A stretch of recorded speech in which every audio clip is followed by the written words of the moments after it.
It was another foggy day as I took off from Gaviota State Park.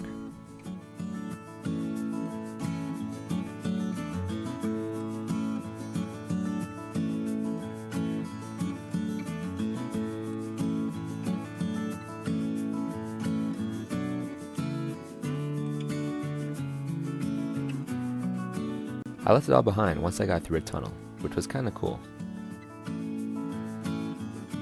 There was a good shoulder which made the going fairly enjoyable, even up the several tall hills that were along the way. Throughout the ride, I was trying to plan my next couple of weeks along the coast.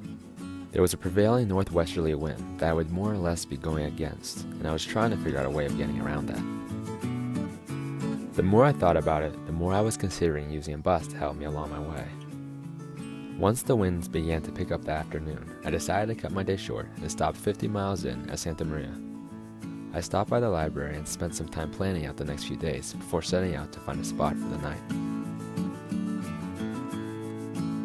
It was a murky morning as I slowly found my way out of town. I decided on another short 50-mile ride that day, both in an effort to give myself a break as well as avoiding cycling into the afternoon when the winds typically began to pick up.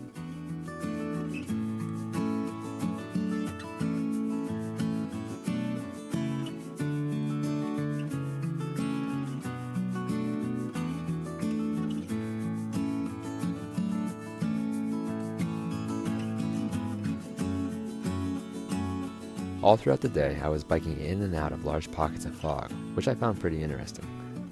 California was by far the most bike-friendly state that I've been to so far. I was continually surprised by the prevalence of bike lanes and wide shoulders almost everywhere that I went. After an easy day on the road, I reached my destination in Morro Bay, where I was able to get a hiker-biker spot at the campground. I decided that night to catch a bus up to San Francisco, and then stay for a couple of nights to check out the city.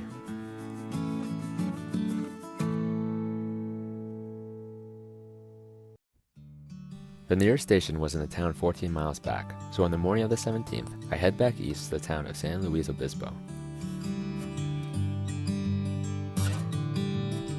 I showed up at a good time, and it was only a short wait before I was on the bus and on my way to San Francisco.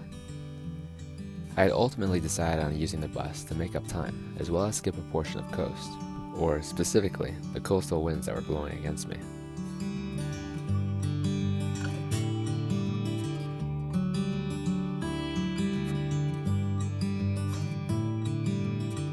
Once I arrived, I walked my bike the 2 miles out to the hostel, where I settled in for my 3-night stay in the city.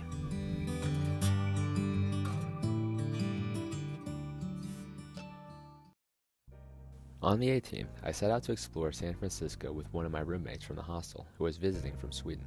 There wasn't much of a plan, so we meandered about on foot, slowly finding our way through Chinatown,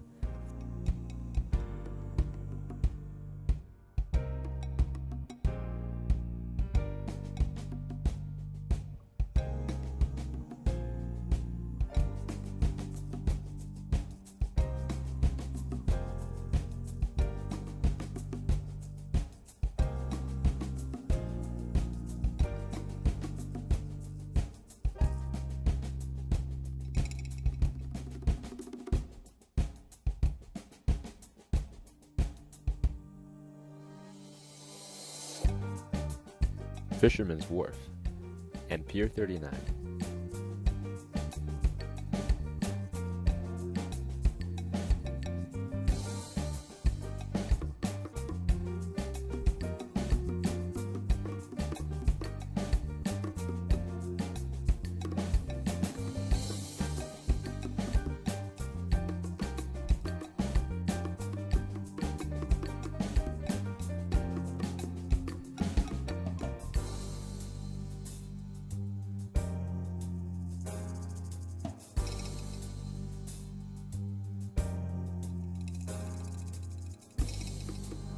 It was a fun day out in the city, and after returning to the hostel, we grabbed another roommate of ours who was visiting from Indonesia and finished the night with dinner across the street.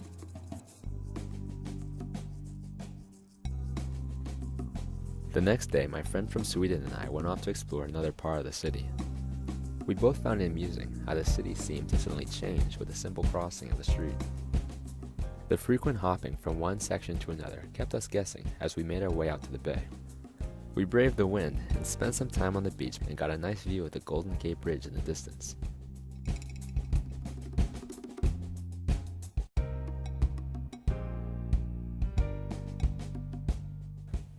Lunch was a great Vietnamese restaurant not too far away.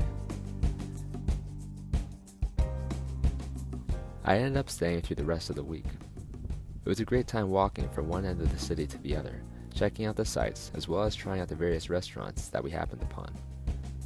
The end of week 16 saw me in San Francisco,